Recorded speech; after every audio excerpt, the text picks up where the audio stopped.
누가 보아도 영적인 은사를 지닌 전도자였습니다. 만일 그가 신학교로 갔으면 신학교 교수 중에서 아주 탁월한 신학자가 되었을 것이고, 교회로 갔으면 큰 교회를 세울 만한 사역자가 되었을 것입니다. 그런데 짐 엘리엇은 신학교도 또는 교회도 아닌 당시에 지구촌에서 가장 포악하고 잔인하기로 소문난 땅, 남미 에콰도르에 와오라니 부족의 선교사로 떠납니다. 1956년 1월 28일 짐 엘리엇을 포함한 5명의 선교사가 와오라니 부족의 땅에 도착하자마자 그들의 도끼와 창에 무참히 살해됐습니다. 이 소식이 이제 알려지게 되자 타임즈라는 그 잡지의 그 기자가 아주 비판적인 논조의 기사를 올렸어요. 예수 믿는 사람들이 얼마나 불필요한 낭비를 하는가, 왜 개죽음으로 인생을 허비하고 나라를 시끄럽게 하는가, 이런 논조의 글을 썼어요. 그때에 짐 엘리엇의 아내인 엘리자벳이 그 기자에게 왜 개죽음으로 인생을 낭비하는가라고 그 비판했던 기자에게 반박하며 이렇게 말했습니다. 낭비라니요, 영원한 천국을 위한 어떤 희생도 결코 낭비가 아닙니다 라고 말하고는 이제 그의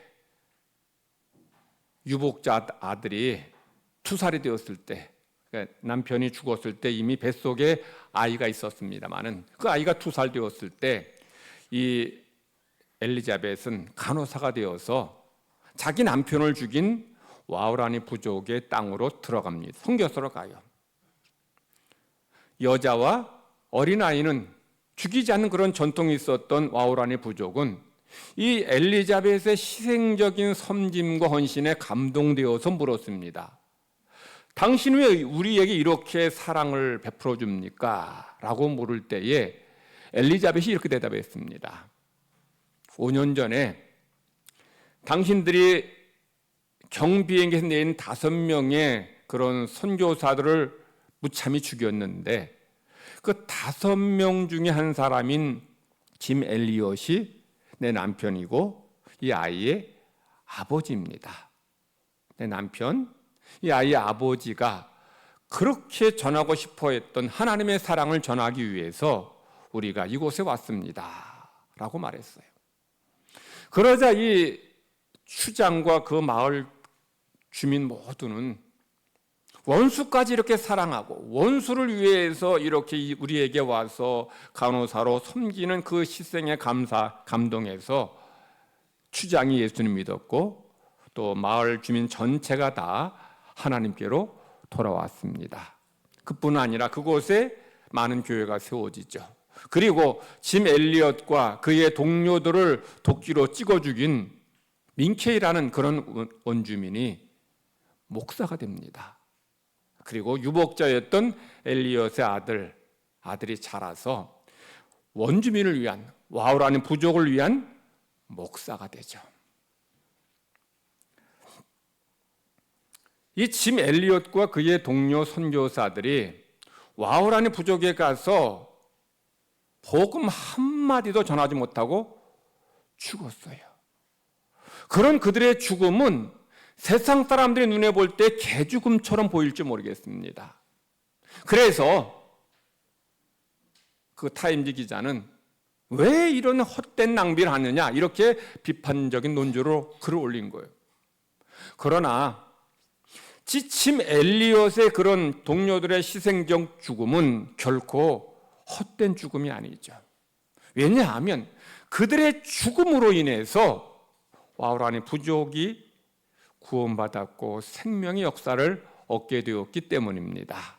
오늘 우리에게 주신 신약의 말씀에서 예수님은 중요한 그 생명의 원리를 말씀하고 있어요. 타임지 기자, 세상 사람들은 알지 못했던 생명의 그런 중요한 원리를 말씀하는데 그게 뭡니까? 생명은 생명으로 살린다는 거죠. 그러니까 생명을 살리려면 생명을 바쳐야 한다는 거예요. 예수님이 한 알의 밀이 땅에 떨어져 죽지 않으면 한 알 그대로 있고 죽으면 많은 열매를 맺는다라고 말씀하셔요. 어떤 성도들은 이 말씀을 이렇게 읽더라고. 한 알의 밀이 땅에 떨어져 썩지 않으면 한 알 그대로 있다 그래요. 썩는 게 아니에요. 썩는 것은 부정적인 현상입니다. 썩는 것은 부패해지는 거예요. 썩는 게 아니라 뭐예요? 죽는 거예요. 그래서 한 알의 밀이 땅에 떨어져 죽을 때에 30배, 60배, 100배 결실을 맺게 되는 거죠. 주님 말씀처럼 한 알의 밀이 땅에 떨어져 30배, 60배, 100배 결실을 맺듯이 짐 엘리엇의 동료들이 그렇게 죽은 것은 복음 한마디 전하지 못하고 죽은 것은 헛된 죽음이 아니라 생명을 살리는 죽음인 거죠. 그들의 죽음으로 인해서 와로하는 부족 전체가 하나님 믿게 되었고 구원받게 된 거예요. 여러분이 구원받은 것도 마찬가지죠. 예수님이 고난당해서 죽은 게 아니고 예수님이 죽으셔서 십자가에서 여러분의 죽었기에 여러분이 산 것이고 영원한 생명 얻게 된 것이죠. 예수님의 죽음으로 여러분만이 아니라 세상의 수많은 영혼들이 영생 얻게 된 것이죠. 우리는 그 십자가의 죽음, 하나님의 사랑을 기억하면서 하나님의 기뻐하시는 삶을 살아가는 모든 성도가 되기를 간절히 바랍니다. 사도행전 7장은 스데반의 설교와 그의 순교에 대해 말씀합니다. 7장 바로 앞에 보면 6장이 나오는데 6장에는 예루살렘 교회가 7집사를 세우는데 그 중에 스데반이 제일 먼저 집사로 선택돼요. 그리고 6장 8절에는 스데반을 이렇게 설명합니다. 스데반이 은혜와 권능에 충만하여 큰 기사와 표적을 민간에 행했다. 이 스데반이 얼마나 성령의 은혜로 충만했는지 당시에 이제 유대인의 명절을 맞이해서 전 세계에 터진 많은 디아스포라 유대인들이 왔어요. 어떤 사람들이 구레네인, 알렉산드리아인, 길리기아와 아시아에서 온 디아스포라 유대인들이 이 회당에서 이 스데반과 함께 논쟁을 벌였어요. 무슨 논쟁이냐? 스데반이 전하는 복음이 가짜다, 이단이라는 거예요. 이걸 이제 변증하기 위해서 스데반과 이 디아스포라 유대인들이 서로 격돌을 했습니다. 자, 그런데 성경을 보면 디아스포라 유대인들이 스데반의 지혜와 성령으로 말함을 당하지 못했다는 거죠. 구레네인, 알렉산드리아인, 그리고 길리기아와 아시아에서 온 이 디아스포라 유대인들은 스데반이 전하는 복음이 잘못되었다는 것을 입증하기 위해서 계속 애썼는데, 그런데 이 스데반이 전하는 복음이 잘못됐다는 것을 반박하지 못합니다. 그러면 내가 잘못 생각했구나, 회개하고 돌아서야 되죠. 그런데 어떡합니까? 사람들을 매수해서 스데반이 하나님과 모세를 저주하는 말을 하는 것을 왜 들었다는 거예요. 이런 사람들을 선동합니다. 이렇게 거짓말로 사람들을 선동하는 것이 사도행전 6장의 디아스포라 유대인들만의 모습이 아니죠. 예수님을 죽일 때에도 이 유대 종교 지도자들이 거짓 증인들을 내세워서 거짓 증언하게 합니다. 그런데 이들의 증언이 서로 맞질 않아요. 왜냐하면 거짓 증언이니 맞을 까닭이 없는 거죠. 이처럼 지금 디아스포라 유대인들도 이 스데반을 죽이기 위해서 거짓 증언을 세워요. 그리고 스데반을 잡아서 이제 죽이려 합니다. 그때 이제 스데반이 그들에게 복음을 전합니다. 사도행전 7장 1절부터 53절까지는 스데반의 설교의 내용입니다. 설교 내용이 어떤 내용이냐? 아브라함, 이삭, 야곱의 이야기, 그리고 애굽에서의 이스라엘 백성이 고난당한 이야기, 그런 이스라엘을 하나님께서 모세 보내셔서 구원해 주신 이야기를 합니다. 더 나아가 이스라엘 백성의 광야 생활에 대해서 말씀해요. 어떤 삶을 살았느냐?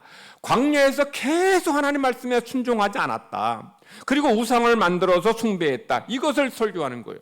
그리고 다윗이 성전을 짓기 위해 준비한 것, 그리고 솔로몬이 성전을 지은 것에 대해서 설교한 점. 즉 스데반은 아브라함부터 솔로몬이 성전 지을 때까지 이스라엘의 삶을 자세하게 설명을 합니다. 그런데 이것이 이스라엘 백성의 삶, 신앙을 지금 이야기하는 것만이 아니라 지금까지 이스라엘 백성들이 하나님 앞에서 어떤 삶을 살았는지를 책망하는 거예요. 즉 그들의 조상들부터 지금까지 계속 하나님께 죄와 악을 범했다는 거죠. 지금 스데반에게 거짓 증언자를 세워서 죽이려 하는 이들도 마찬가지라는 거죠.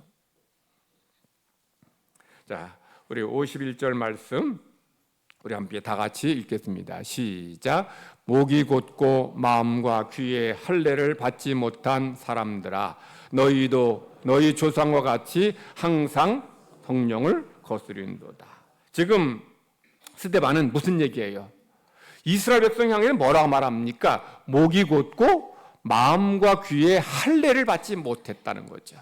할례를 받아야 하나님 백성 되는데 마음의 할례 받지 못하고 귀의 할례 받지 못했으니 이들은 점점 더 악을 행한다는 거죠. 어떤 악을 행합니까? 너희 조상과 똑같이 조상들이 성령을 거슬러서 했던 것처럼 너희도 그런다는 거죠. 그들의 조상이 어떤 짓을 범했는가, 어떤 죄를 범했는가 하면 선지자 보내면 선지자 전하는 말이 듣기 싫다고 다 죽였어요.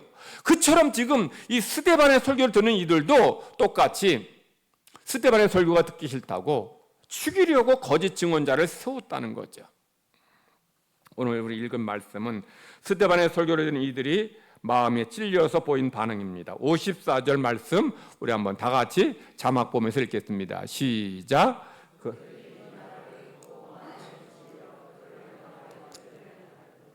자, 그들이 스데반의 말을 듣고서 어떻게 됐어요? 마음에 찔렸습니다. 여러분, 마음에 찔렸다는 것은 무슨 말이에요? 성령님께서 그들에게 역사하셨다는 거죠. 성령님은 그들에게 죄를 깨닫게 하시고 그들에게 책망하신다는 거예요. 그래서 죄를 깨달으니까 마음에 이런 찔림을 받은 겁니다. 이 스데반의 앞에 있는 이들은 성령님께서 찔림받게 하셨는데도 부정적인 반응을 보여요. 어떤 반응 보입니까? 이를 갈고 뒤에 가면 귀를 막고 큰 소리를 지르고 스데반을 돌로 쳐 죽입니다. 그런데 사도행전에 보면 사도 베드로도 이 스데반과 똑같은 설교를 해요. 이스라엘 백성의 죄에 대해서 솔로몬 행각에 모인 그들에게 그들의 죄에 대해서 책망하는 설교를 합니다. 그런데 베드로의 설교를 들은 이들은 어떤 반응 보인가? 똑같이 찔림 받습니다. 찔림 받았는데 그들은 뭐라고 하는가 하면, 형제들아, 우리가 어떻게 하면 좋겠습니까? 똑같이 성령님께서 우리 마음속에, 그들의 마음속에 책망을 주시고 죄를 깨닫게 하시고 찔림을 주셨는데 베드로의 설교를 들은 이들은 회개하면서 우리가 어찌하면 살겠습니까? 라고 반응을 보인 반면에 스데반의 설교를 들은 이들은 이를 갈고 귀를 막고 그 설교 듣기 싫다고 말씀 전하는 자를 돌로 쳐 죽입니다. 아무리 성령님께서 감동을 주시고 깨달음을 주시고 찔림을 주셔도 이렇게 반응 볼 수 있어요. 이 자리에서 예배 드릴 때에도 성령께서 우리에게 감동을 주시기도 하시고 깨달음 주시기도 하시고 죄책감 주시기도 하셔요. 그때 우리는 어떤 반응을 보입니까? 우리도 스데반의 설교 들은 이들처럼 우리가 어찌하면 좋겠나, 그렇게 회개하고 자신을 낮춥니까? 아니면 저 설교 듣기 싫다고 귀 막고 마음도 닫습니까? 여러분 앞에 이런 생명의 길과 또 저주의 길이 있어요. 그런데 이 스데반의 설교 들은 이들은 그런 성령님의 감동에 순종하지 못하고 스데반을 돌로 쳐 죽입니다. 이런 스데반, 설교 한 편 하고 죽었어요. 그러니까 성령과 능력, 권능이 충만해서 큰 표적과 능력을 행했는데 그런 스데반이 설교 한 편 하고 죽었으니 이 스데반의 죽음이 마치 헛된 죽음처럼 보입니다. 그런데 우리 짐 엘리엇의 죽음이 그들의 동료들의 죽음이 그들에게는 설교도 못했어요. 이 짐 엘리엇과 이 동료들은 다른 와우라는 부족에게 말 한마디 못하고 죽었어요. 그런데 그들의 죽음이 헛된 죽음이 아닌 것처럼 이 스데반의 죽음도 헛된 죽음이 아닙니다. 그 죽음을 통해서 사울을 구원했고 더 나아가 유럽을 구원한 거룩한 죽음이었습니다. 스데반의 설교 들은 이들은 성령의 책망으로 마음에 찔림받고서도 회개하는 대신 스데반을 성 밖으로 끌고 가서 돌로 칩니다. 58절 말씀 우리 다 같이 읽겠습니다. 시작. 성 밖으로 내치고 돌로 칠세 증인들이 옷을 벗어 사울이라 하는 청년의 발 앞에 두니라. 저 말씀 보시면 성 밖으로 내쳐서 뭐 합니까? 돌로 치는데, 근데 여기서 증인들이 옷을 벗어서 사울이란 청년의 발 앞에 둡니다. 이 증인은 어떤 증인일까요? 우리 오늘 구약의 말씀 들었죠? 구약의 말씀 보면 어떤 사람이 죄를 범했을 때, 일월 성신을 섬기고 우상을 섬기고 죽을 만한 죄를 범했을 때에 그때 사형시키는데, 그런데 뭐라고 하는가 하면 한 사람의 증인의 증언만으로는 죽이지 말라는 거예요. 왜냐하면 한 사람의 증인만으로 하면 이 사람이 억하심정으로 저 사람 미워가지고 거짓 증언할 수 있어요. 그러니까 2명 내지 3명의 증인이 일치한 후에야 죽이라는 거죠. 자, 이들이 지금 옷을 벗어서 이 증인들 옷을 벗어 사울 앞에 내놓는다는 것은 우리가 이 스데반이 하나님을 모세를 모독하는 말을 우리가 들었다고 증언하는 거예요. 자, 여러분 지금 이 사람들의 그 모습 보세요. 지금 죄 없는 사람은 지금 스데반은 전혀 그런 설교한 적 없어. 그런 말 한 적 없습니다. 그런데 하지도 않은 말을 했다고 하면서 거짓 증언하면서 사람을 죽이면서 이들이 뭐 하는가 하면 율법의 요구대로 지금 옷을 두세 사람이 지금 율법의 증언대로 지금 하고 있는, 율법 요구대로 하는 거예요. 본질, 지금 더 중요한, 더 큰 죄가 뭐냐면 죄 없는 사람을 죽이는 게 훨씬 더 큰 죄인데 이걸 범하면서 지금 우리는 율법 지키고 있다. 이런 얘기 하는 거예요. 율법대로 지금 2명 이상의 증인을 세워서 옷을 벗어서 내가 증인입니다. 이런다는 거예요. 우리가 신앙생활 하면서 이런 주객이 전도된 이런 삶을 살아. 본질이 뭐예요, 본질이? 더 중요한 게 뭡니까? 사람 죽이는 게 이 애꿎은 사람 중에 훨씬 더 큰 죄인데 이건 아주 아무런 거리낌 없이 범하면서도 뭐라 그래요? 우리 율법대로 이제 2명 이상의 증인이 증언한다는 거예요. 결국 이런 악인들에 의해서 가증하고 위선적인 이들의 죄로 인해서 스데반이 죽임을 당해요. 설교 한편하고 죽습니다. 하지만 스데반의 죽음으로 인해서 하나님은 놀라운 역사를 일으키셔요. 그게 뭘까요? 사울의 회심입니다. 자, 사울이 회심한 것을 사도행전 8장 이하에 잘 나오고 있습니다. 거기에 보면 사울이 예수님 믿는 자들을 잡아 죽이려고 다메섹으로 가다가 예수님 만나요. 사울이 8장 1절에 보면 어떻게 기록하는가 하면 스데반이 죽임당함을 마땅히 여겼다라고 하고 예수님 믿는 자들을 박해하고 하는데 앞장섰다고 했는데 이것은 사울이 아직까지 지금 자기가 믿는 유대교가 지금 잘못된 것임을 아직 깨닫지 못한 거예요. 그래서 사울은 예수님 믿는 자들이 이단이라고 생각하고 예수님 믿는 자를 죽이려고 한 것입니다. 그런데 이 사울은 스데반이 순교하는 그 장면 속에서 스데반의 죽는 것을 보면서 자기가 믿는 유대교가 잘못된 것은 아닌가 싶은 의심의 작은 벽이 생겼고 작은 틈이 생긴 것입니다. 사울이 회심하게 된 데에는 아까 말씀드린 것처럼 다메섹으로 가는 도중에 예수님 만남으로 그가 예수님 영접해요. 자, 그런데 그 예수님 만나기 전에 어떤 사울의 마음속에 큰 충격과 그런 큰 울림이 있었는가 하면 스데반의 죽음입니다. 스데반이 자기를 죽이려는 사람들 앞에서 전혀 위축되지 않고 두려워하지 않고 담대하게 복음을 전합니다. 그리고 죽음 맞이할 때도 뭐라 그래요? 주 예수여, 내 영혼을 받아 주옵소서라고 하고 죽어요. 사울은 지금 스데반의 그런 모습을 좀 하나하나 다 보고 있습니다. 스데반의 죽음, 스데반은 죽음에 대한 두려움이 없이 자기를 죽이는 자들을 위해서 또한 뭐라고 기도합니까? 60절 말씀 우리 함께 다 같이 크게 읽겠습니다. 다 같이 시작. 무릎을 꿇고 크게 불러 이르되 주여 이 죄를 그들에게 돌리지 마옵소서. 이 말을 하고 자니라. 스데반은 지금 누구를 위해 기도해요? 자기에게 돌을 던지는 원수들, 나를 죽이는 이 원수들을 위해서 기도하고 있어요. 지금 사울이 스데반이 지금 죽음 앞에서 담대하게 복음을 전하고 더 나아가 자기를 죽이는 이런 원수들을 위해서 용서의 기도를 드리는 거 보면서 사울의 마음속에 큰 말로 할 수 없는 충격이 있는 거예요. 거기다가 예수님 만납니다. 예수님 만나서 너 뭐하냐? 내가 지금 하는 짓이 지금 잘못된 것이라는 것을 들으면서 이 사울의 마음이 완전히 변화되고 끼어지게 되는 거죠.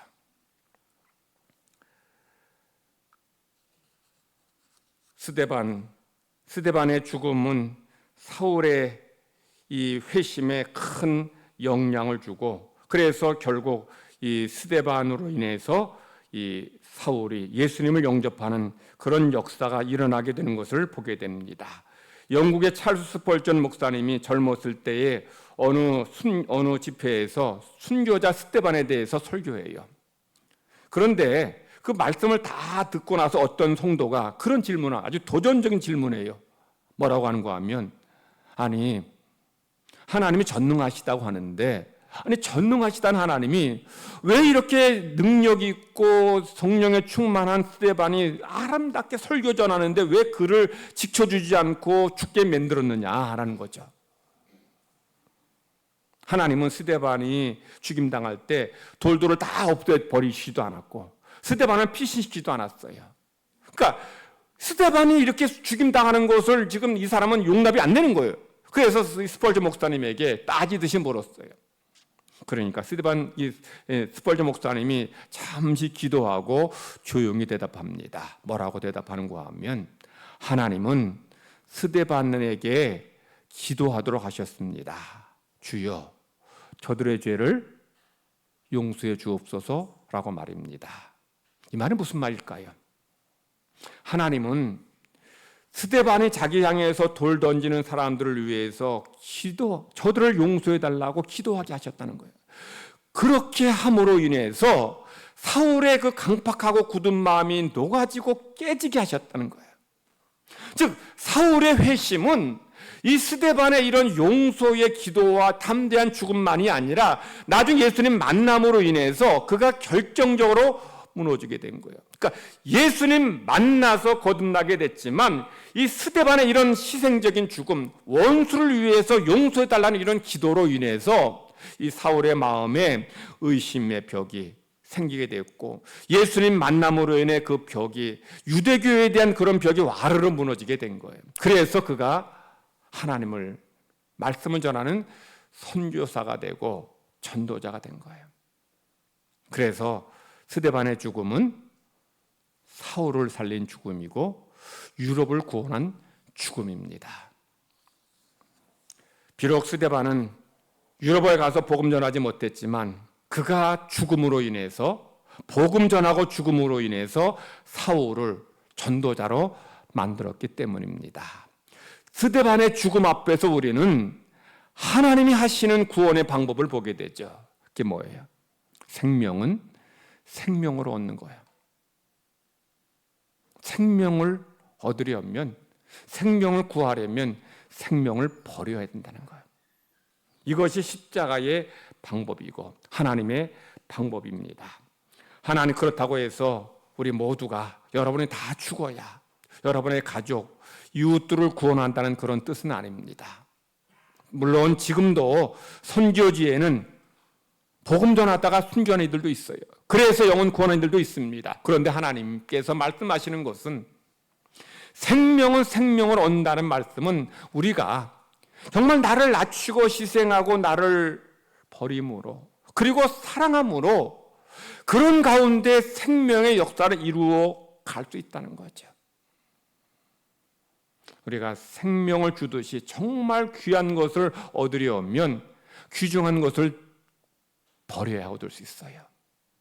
내게 정말 중요한 것을 주지 않고 얻는 거라면 소중하지 않습니다. 주님께서 하나님께서 아들을 주셨고 주님께서 생명 주셔서 여러분을 구원하신 것처럼 하나님은 여러분이 아직까지 구원받지 못한 여러분의 남편과 아내, 여러분의 자녀, 여러분의 부모, 형제를 살리기 위해 구원하기 위해서 여러분처럼 생명을 버리는 마음으로 그렇게 희생하고 낮아지고 섬기고 사랑하고 기도함으로 그 한 영혼 한 영혼을 구원하기를 원하시는 거예요. 그래서 바울의 죽음이 스데반의 죽음이 헛된 죽음이 아니라 수많은 영혼을 살린 죽음인 거죠. 주님 오실 날이 멀지 않았습니다. 언제 오셔도 이상하지 않은 때를 살아가고 있습니다. 그러게 우리는 오늘 하루 우리가 살아있을 동안에 내가 구원받았으니 됐다, 나는 천국 가니 감사하다라고 하는 것만이 아니라 아직까지 지금 주님 앞에 나오지 않고 있는 우리의 가족들, 형제들, 이웃들을 주님 앞으로 인도하기 위해서 우리가 더 낮아지고 희생하고 섬기고 사랑함으로 그들을 구원하는 그런 구원의 역사가 일어나기를 하나님은 간절히 바라십니다. 기도합시다. 하나님 아버지 감사합니다. 허물과 죄로 죽은 저희들을 구원하시고 하나님의 백성 삼아 주시니 감사드립니다. 하나님, 생명은 생명으로 얻습니다. 하늘의 밀이 땅에 떨어져 죽을 때에 30배, 60배, 100배의 결실을 맺듯이 예수님이 십자가에서 죽으심으로 스데반이 복음 전하고 죽음으로 많은 영혼 구원했고 사울을 구원했고 구원의 역사를 이루어 주셨습니다. 지금까지 하나님께서 그런 생명은 생명으로 이 원칙으로 많은 영혼을 구원해 주셨는데 우리에게 맡기신 영혼들 중에 아직도 주님 앞으로 나오지 못한 구원받지 못한 생명 얻지 못한 이들도 있습니다. 하나님 아버지, 주님이 언제 오셔도 이상하지 않은 때를 살아가기에 아직까지 주님께 나오지 못한 우리의 남편과 아내, 부모와 자녀, 형제, 친구, 친척, 이웃들을 주님 앞으로 인도하기 위해 우리가 눈물로 기도할 뿐 아니라 나를 버리는 마음으로 낮추고 희생하고 섬김으로 인해 사랑을 줌으로 인해 생명의 놀라운 역사가 있게 하여 주시옵소서. 그래서 주님 앞에 함께 영원한 상급을 얻는 우리 모두가 되게 하여 주시옵소서. 감사드리며 예수님의 이름으로 기도드리옵나이다.